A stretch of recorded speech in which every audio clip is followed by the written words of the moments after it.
Well, hello everyone. Welcome to the Layman Way, where we bring the explanation of the key concepts for UPSC preparations in a very fun and engaging way. Concepts from subjects like geography, polity, history, economy, and much more. And guys, we are trying to create a big impact by providing quality education, and you can be a part of this beautiful journey by doing just three things: liking the videos, subscribing to the channel, and recommending the video to your friends. Alright guys, if you want to view the full course, you can always go on the I button in the top right corner and view our full playlist. And if you are following this course, do not forget to leave a comment down below to share your progress with others so that we can motivate one another. And let's get started.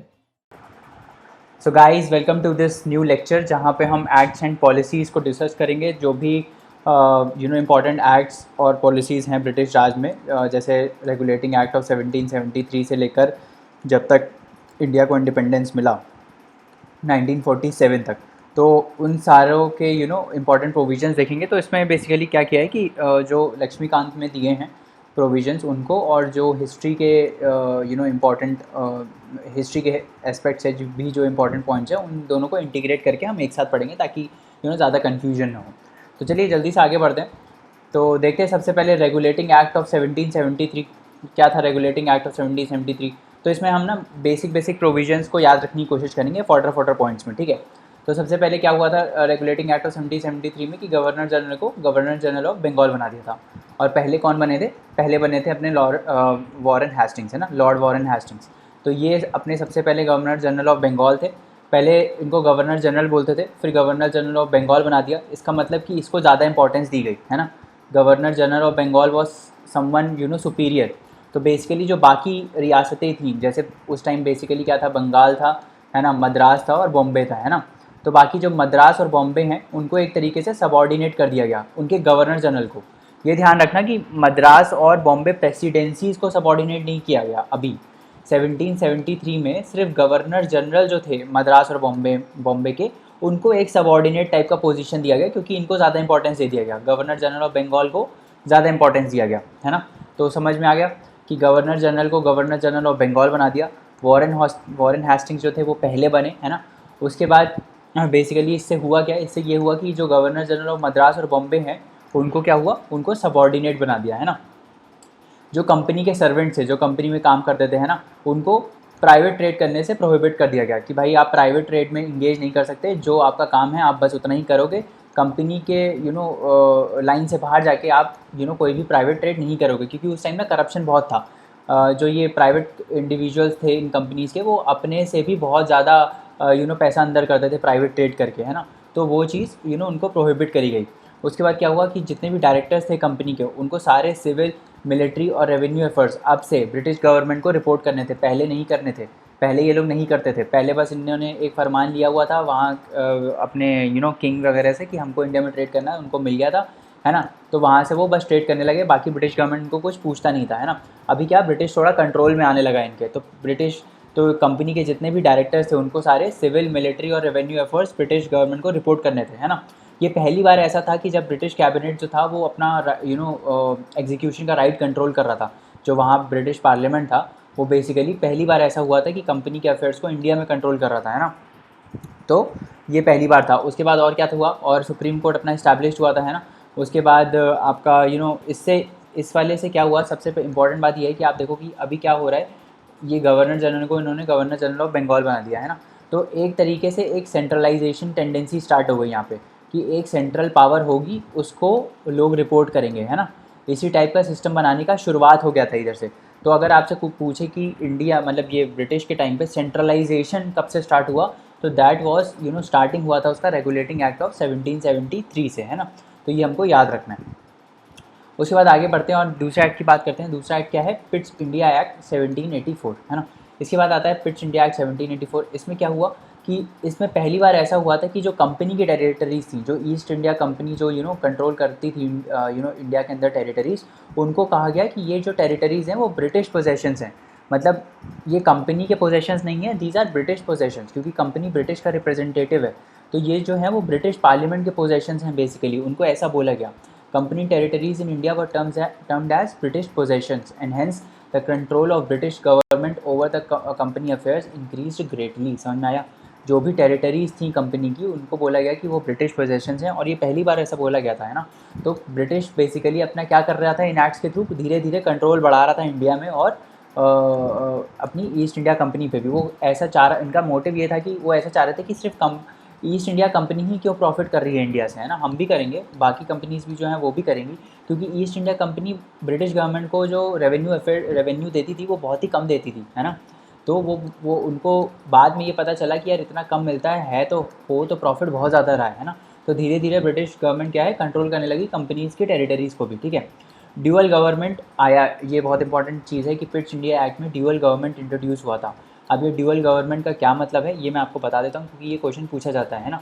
तो आपको पहली बात ये याद रखनी कि Pitt's India act में एक ड्यूअल गवर्नमेंट का सिस्टम आया था। उसमें क्या हुआ था, ड्यूअल गवर्नमेंट मतलब दो टाइप की गवर्नमेंट, मतलब एक होगा बोर्ड ऑफ कंट्रोल और एक होगा कोर्ट ऑफ डायरेक्टर्स। तो ये बोर्ड ऑफ कंट्रोल क्या करेगा, board of control basically company के सिविल, मिलिट्री और रेवेन्यू अफेयर्स को कंट्रोल करेगा, और बाकी जितने भी फंक्शंस हैं इसके अलावा वो कोर्ट ऑफ डायरेक्टर्स करेंगे, है ना।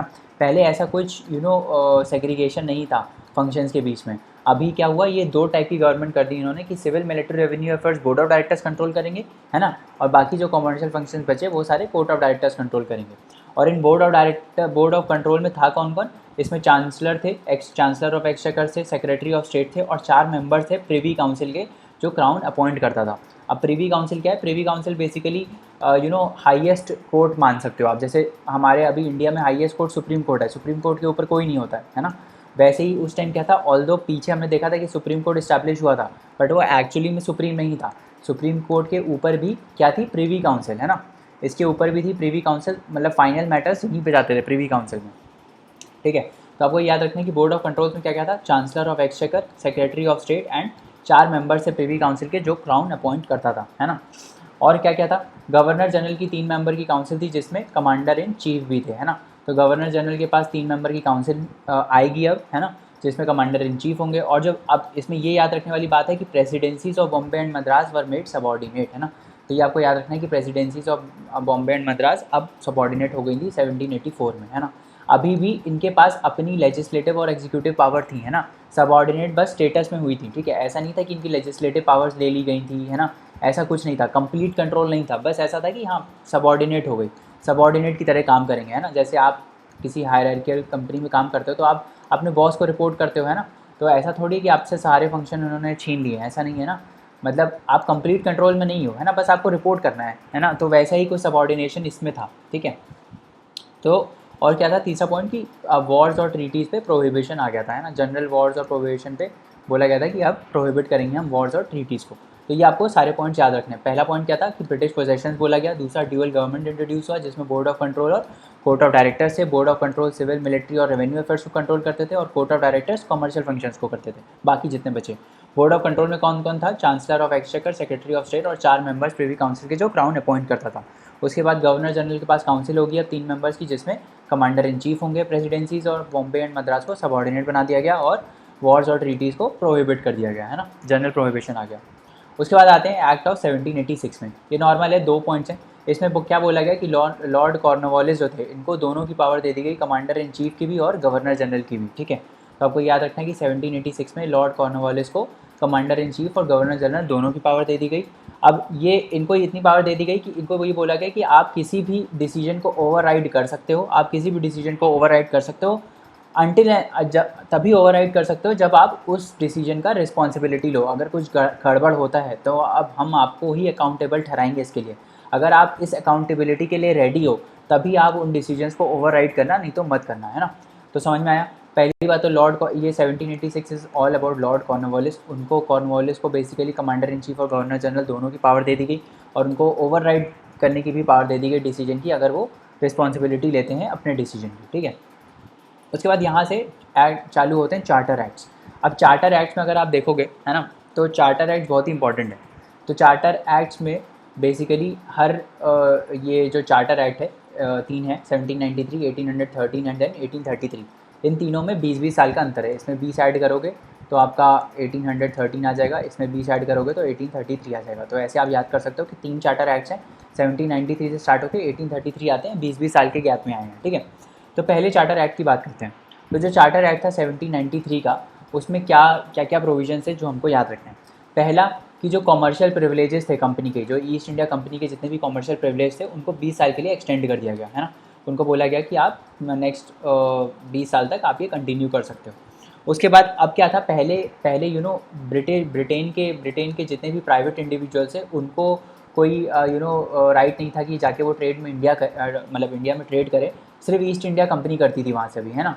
अभी क्या किया, ये सारे ऑफिशियल्स को, मतलब सारे, अब कोई भी ट्रेड कर सकता है इंडिया में, मतलब इंडिविजुअल्स हो चाहे कंपनी के एम्प्लॉयज़ हो, कोई भी ट्रेड कर सकता है इंडिया में, है ना। पहले ये प्रोहिबिटेड था, बट अब क्या हुआ, company was empowered to give license to individuals as well as company employees to trade in India. अब इससे क्या हुआ कि लोग प्राइवेट ट्रेड में ज़्यादा करने लगे। अब प्राइवेट ट्रेड करने लगे तो इंडिया से जितना भी ये नारकोटिक ड्रग्स है, ओपीएम वगैरह, है ना, हीरोइन वगैरह, ये सब चाइना में एक्सपोर्ट होने लगा। चाइनीज़ को उनकी आदत लगने लगी तो एक्सपोर्ट और ज़्यादा बढ़ गया वहाँ से। फिर ये ओपीएम वॉर्स के बारे में तो आपको मालूम ही होगा, है ना। ओपीएम के चक्कर में इतना ट्रेड बढ़ गया था कि वॉर होने लगी एक दूसरे के ऊपर, लोग उनकी शिप्स गिराने लगे। तो ये आपको याद रखना है। पहली बात तो कॉमर्शियल प्रिविलेज नेक्स्ट 20 ईयर्स के लिए बढ़ा दिया गया। दूसरा कि अब इंडिविजुअल्स और कंपनी एम्प्लॉयज़ को भी लाइसेंस मिल गया ट्रेड करने के लिए। इससे क्या हुआ कि ओपीएम का ज़्यादा एक्सपोर्ट होने लगा चाइना में, ठीक है।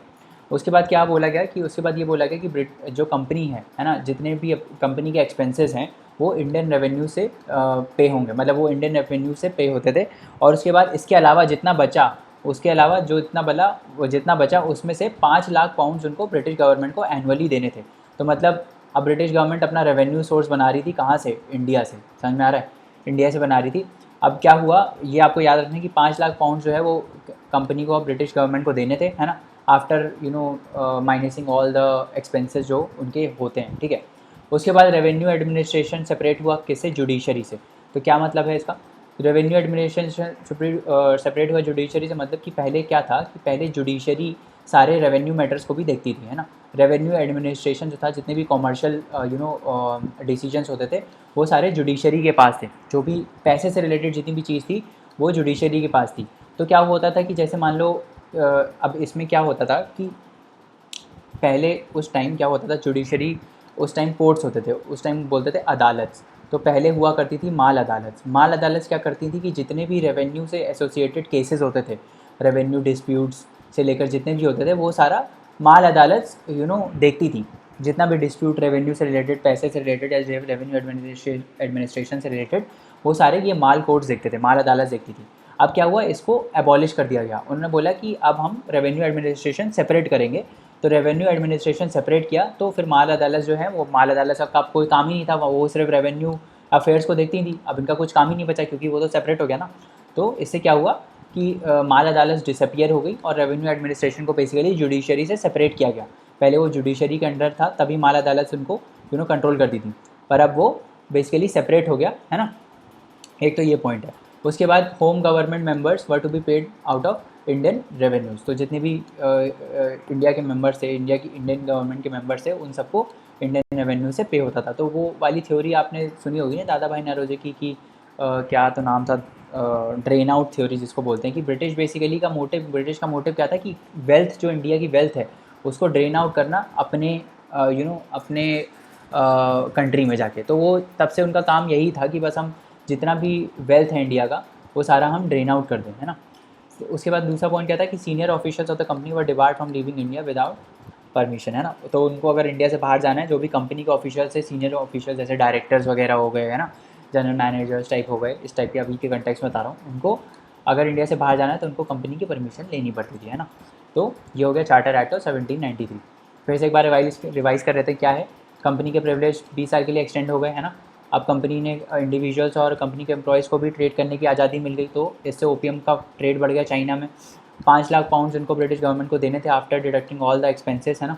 रेवेन्यू एडमिनिस्ट्रेशन को सेपरेट किया गया जुडिशरी से। इससे क्या हुआ, माल अदालत खत्म हो गई। उसके बाद होम गवर्नमेंट के जितने भी मेंबर्स हैं उनको इंडियन रेवेन्यू से पे आउट करना था, उनकी सैलरी वगैरह, वो सब सैलरी और अलाउंसेस वगैरह वो सब इंडियन रेवेन्यू से ही आते थे, है ना। होम गवर्नमेंट मतलब जो ब्रिटिश गवर्नमेंट के ऑफिशियल्स हैं ना, उनकी बात हो रही है।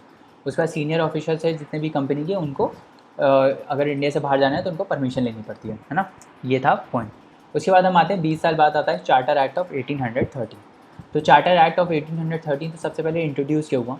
तो इसका इंट्रोडक्शन के 2 प्रिंसिपल्स है। पहला था स्पिरिट ऑफ लेजाइस फेयर और दूसरा था कॉन्टिनेंटल सिस्टम ऑफ नेपोलियन। तो दोनों के बारे में बात करते हैं। क्या है लेजाइस फेयर।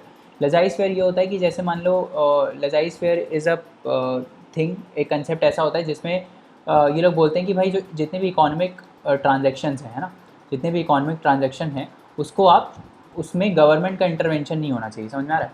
गवर्नमेंट इंटरफेयर ना करे किसी इकोनॉमिक ट्रांजेक्शन में, लेट द मार्केट डिसाइड, है ना। इंडिविजुअल्स के पास ये फ्रीडम होनी चाहिए, इंडिविजुअल्स के पास ये फ्रीडम होनी चाहिए कि वो कैसे भी इकोनॉमिक ट्रांजेक्शन कर सकें। मान लो मैंने क्या किया, मैंने लेट से मैंने एक जूता बनाया, है ना, मैंने एक जूता बनाया और मैंने उसका प्राइस रखा $50, ठीक है, और मैंने आपको बोला मैं आपको $50 में दूंगा, है ना। अब गवर्नमेंट लेट से मेरे को सब्सिडी दे रही है, गवर्नमेंट लेट से मेरे को सब्सिडी दे रही है, या फिर मैं दूसरी चीज़ बोल लेता हूँ, गवर्नमेंट मान लो इसके ऊपर टैक्स लगा रही है, बहुत ज़्यादा टैक्स लगा रही है, ठीक है, लेट से $50 से इसका हो गया $60 प्राइस, ठीक है। तो इसमें क्या है, गवर्नमेंट ने इंटरफेयर किया ना, मेरे और आपके बीच में जो इकोनॉमिक ट्रांजैक्शन होने वाला था उसमें गवर्नमेंट ने इंटरफेयर किया, ये टैक्स लगा के या कोई सब्सिडी दे के। तो लेजाइज फेयर की स्पिरिट ये बोलती है कि इसमें कोई गवर्नमेंट का इंटरफेरेंस नहीं होना चाहिए, let the market decide and let the individuals work it together, है ना, इसको प्रमोट करने के लिए। और दूसरा एक था कि जितने भी ब्रिटिश को ग्रीवेंस झेलने पड़ रहे थे कॉन्टिनेंटल सिस्टम ऑफ नेपोलियन से। अब ये क्या है कॉन्टिनेंटल सिस्टम ऑफ नेपोलियन? अब नेपोलियन ने उस समय क्या किया था, नेपोलियन क्या चाहता था कि ब्रिटिश का जो कॉमर्स है, ब्रिटिश की जो कमर्शियल इंडस्ट्री है उसको वो निस्तनाबूद करना चाहता था, मतलब कि उसको वो ख़त्म करना चाहता था। ब्रिटिश का जितना भी कॉमर्शियल पॉइंट ऑफ व्यू से जितना भी उनको प्रॉफिट हो रहा था या जितना भी उसका कॉमर्स इंडस्ट्री था उसको नेपोलियन ख़राब करना चाहता था। तो इसने क्या किया, नेपोलियन ने क्या किया कि यूरोप जितना भी था, तो यूरोप में अब इन्होंने क्या किया, नेपोलियन ने इसमें यूरोप में ब्रिटिश का ट्रेड को बंद करने के लिए यहाँ पे पूरा बैन लगा दिया, यहाँ पे पूरा ऐसे बैरियर सा लगा दिया, समझ लो एक गेटवे सा लगा दिया, जिससे क्या होता था कि ब्रिटिश यूरोप में अपना सामान बेच नहीं पाता था, है ना। ये इस वजह वो क्या चाहता था कि ब्रिटिश का जितना भी कॉमर्शियल सिस्टम है उसको हम पूरा ख़त्म कर दें। तो वो ख़त्म करने के लिए उन्होंने क्या किया कि अपने पूरे यूरोप को बेसिकली उन्होंने गेटवे टाइप का लगा दिया कि अब ब्रिटिश के इम्पोर्ट्स यहाँ पे नहीं आएंगे, ठीक है। इससे क्या हुआ, अब ये चीज़ उल्टी पड़ गई नेपोलियन के ऊपर, क्योंकि क्या हुआ कि देखो ऐसा थोड़ी होता है कि ब्रिटिश सिर्फ यहाँ पे एक्सपोर्ट करता है, वो इम्पोर्ट भी करता होगा कुछ, और जो यहाँ से जो एक्सपोर्ट हो रहा होता है, जो यूरोप से एक्सपोर्ट हो रहा होगा, उसकी वजह से यहाँ की डोमेस्टिक इकॉनमी चल रही होगी। तो ये भी इफेक्ट हो गई जब आपने ब्रिटिश से कुछ भी लेने को मना कर दिया या ब्रिटिश से ट्रेड करने को मना कर दिया, तो वहाँ की लोकल इंडस्ट्रीज़ भी तो ख़राब हुई ना, मतलब एक्सेप्ट फ्रांस का थोड़ा बहुत फ्रांस का थोड़ा बहुत अपलिफ्टमेंट हुआ, उनकी डोमेस्टिक इंडस्ट्रीज़ का अपलिफ्टमेंट हुआ, बट इन जनरल अगर फ्रांस को मैं छोड़ दूँ, बाकी सारी जितनी भी यूरोपियन देश थे उन सबको बेसिकली क्या हुआ, घाटा ही हुआ इससे, है ना। तो ये नेपोलियन के ऊपर उल्टा पड़ गया था बेसिकली। तो उस समय तो चल रहा था कॉन्टिनेंटल सिस्टम, तो उसके ग्रेवेंस को एड्रेस करने के लिए और ये लेजाइज फेयर की स्पिरिट को बढ़ाने के लिए ये आया था चार्टर एक्ट ऑफ 1813, ठीक है। अब इसमें क्या क्या हुआ कि चार्टर एक्ट ऑफ 1813 क्या हुआ, अब देखो ब्रिटिश का क्या हुआ, ब्रिटिश का ट्रेड यूरोप से रुक गया।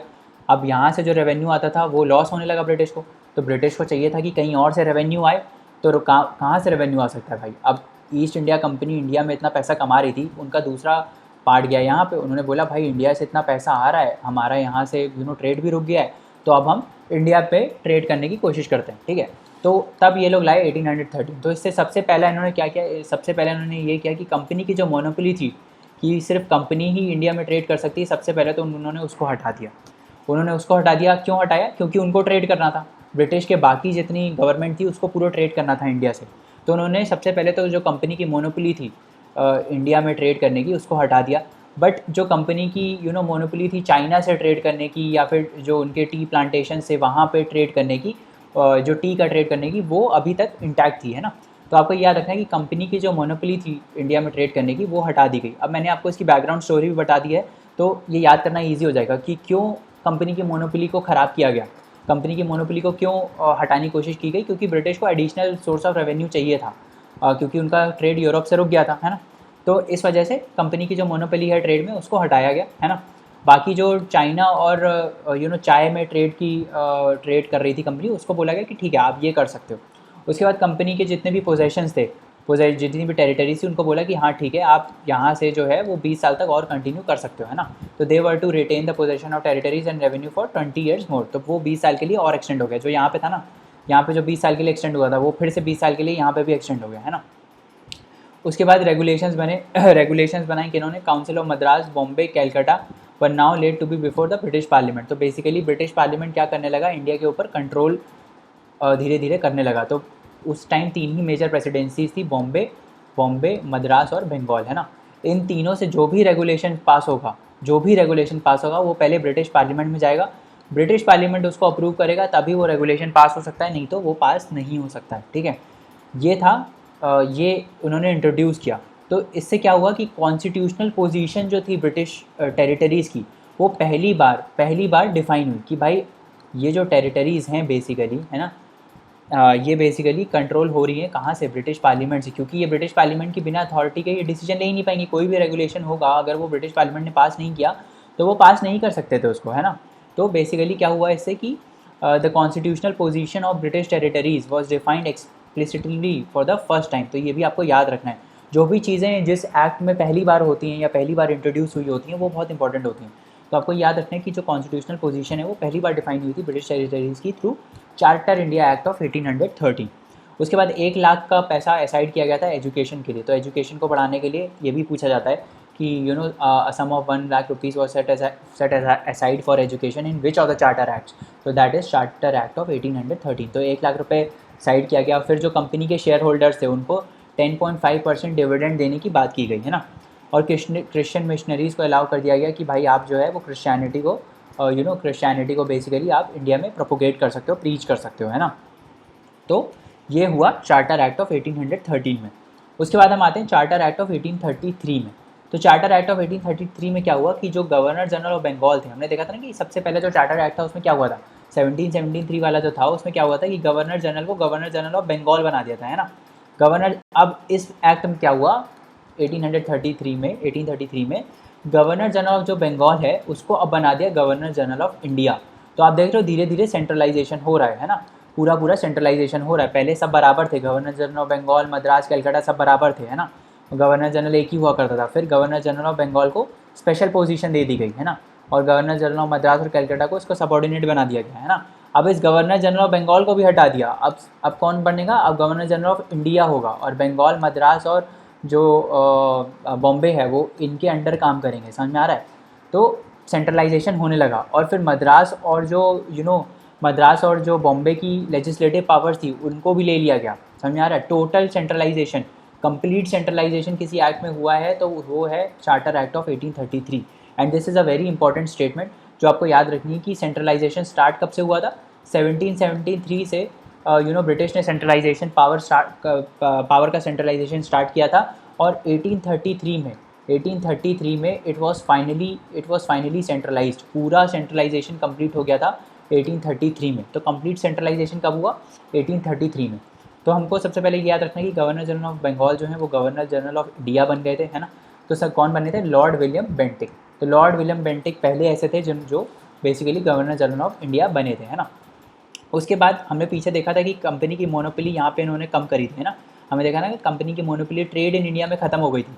तो इन्होंने इतने ही लोग चालाक थे कि इन्होंने बोला कंपनी को बोलने के लिए कि हम आपकी इंडिया में ट्रेड की मोनोपोली तो ख़त्म कर रहे हैं, बट कंपनी बहुत ज़्यादा डिमोटिवेट ना हो। उन्होंने चाइना और टी वाले में इनकी कंटिन्यू करी। अब 20 साल बाद इन्होंने ये भी ख़त्म कर दी। उन्होंने बोला कि कंपनी की मोनोपोली चाइना और जो टी वाली जो मोनोपोली थी जो पीछे 1813 में इनको अलाउ किया गया था वो वाली भी अब एंड हो गई, है ना। और फिर लीज जो है 20 ईयर का फिर से एक्सटेंड हो गया। जो यहाँ पे 20 साल का एक्सटेंड हुआ था ना यहाँ पे, वो फिर से अब 20 साल के लिए और एक्सटेंड हो गया, है ना। मेजर पॉइंट ये है कि कंपनी की मोनोपोली ख़राब हुई, गवर्नर जनरल बंगाल को गवर्नर जनरल ऑफ इंडिया बना दिया गया और कंप्लीट सेंट्रलाइजेशन हो गया, चाहे वो फाइनेंशियल स्फेयर में हो, चाहे वो लेजिस्लेटिव स्फेयर में हो, चाहे वो एडमिनिस्ट्रेटिव स्फेयर में हो, ठीक है। तो कंप्लीट सेंट्रलाइजेशन हो गया। लेजिस्लेटिव पावर ले ली गई मद्रास और बॉम्बे की, है ना। गवर्नर जनरल को सुप्रीम पावर दे दी गई कि भाई आप सारे सिविल मिलिट्री अफेयर्स कंपनी के कंट्रोल करोगे, है ना। आप सुपरवाइज करोगे, कंट्रोल करोगे सारे सिविल और मिलिट्री अफेयर्स कंपनी के। बंगाल, मद्रास और बॉम्बे इन सबको कंप्लीट कंट्रोल मतलब गवर्नर जनरल के कंप्लीट कंट्रोल के अंडर रखा गया। मतलब अब इनको कंट्रोल कौन करेगा, इनको कंट्रोल करेगा गवर्नर जनरल, ठीक है। उसके बाद जितने भी रेवेन्यूज़ थे वो अब गवर्नर जनरल की अथॉरिटी थी उसके ऊपर, उन्हीं के सिग्नेचर से और उन्हीं की मंजूरी से वो रेज हो सकते थे। पूरा जितना भी फाइनेंस पे कंट्रोल था वो सारा किसके पास आ गया, गवर्नर जनरल ऑफ इंडिया के पास आ गया, ठीक है।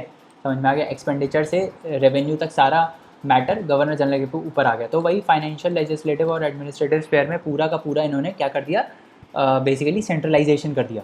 फिर जितने भी रेस्ट्रिक्शन थे यूरोपियन इमिग्रेशन पे कि भाई बाहर से लोग इधर आ सकते हैं और प्रॉपर्टी एक्वायर कर सकते हैं इंडिया में, वो सारे हटा दिए गए। मतलब आप कोई भी प्रॉपर्टी एक्वायर कर सकता था इंडिया में, है ना, कोई भी आ सकता था इंडिया में। इससे क्या हुआ, इससे ये बेसिकली एक वे था कोलोनाइजेशन करने के लिए, इंडिया को कोलोनाइज़ करने के लिए धीरे धीरे धीरे, है ना। तो ये सारा कोलोनाइजेशन का पार्ट था, है ना। फिर एक लॉ मेंबर ऐड हुआ था गवर्नर जनरल की काउंसिल में। तो ये भी आपको याद रखना है कि अगर ऐसे कोई पूछ ले कि लॉ मेंबर कब ऐड हुआ, पहली बार लॉ मेंबर गवर्नर जनरल की काउंसिल में कब ऐड हुआ, तो वो चार्टर एक्ट ऑफ 1833 में हुआ था। ठीक है, समझ में आ गया। चलो तो चलिए दोस्तों, आज के लिए इतना रहने देते हैं, बाकी कंसेप्ट्स नेक्स्ट लेक्चर में पढ़ेंगे। और जाने से पहले लाइक शेयर सब्सक्राइब करना ना भूलें, चैनल को रिकमेंड करें अपने दोस्तों को, और आप हमको अपने डाउट्स और क्वेरीज़ जो हैं वो queries@thelaymanway.com पे भेज सकते हैं, जहाँ पे हम आपका रिप्लाई इंस्टेंटली करेंगे। तो चलिए नेक्स्ट लेक्चर में मिलते हैं, तब तक पढ़ते रहिए, हार्ड वर्क करते रहिए। Thank you so much, bye bye and take care.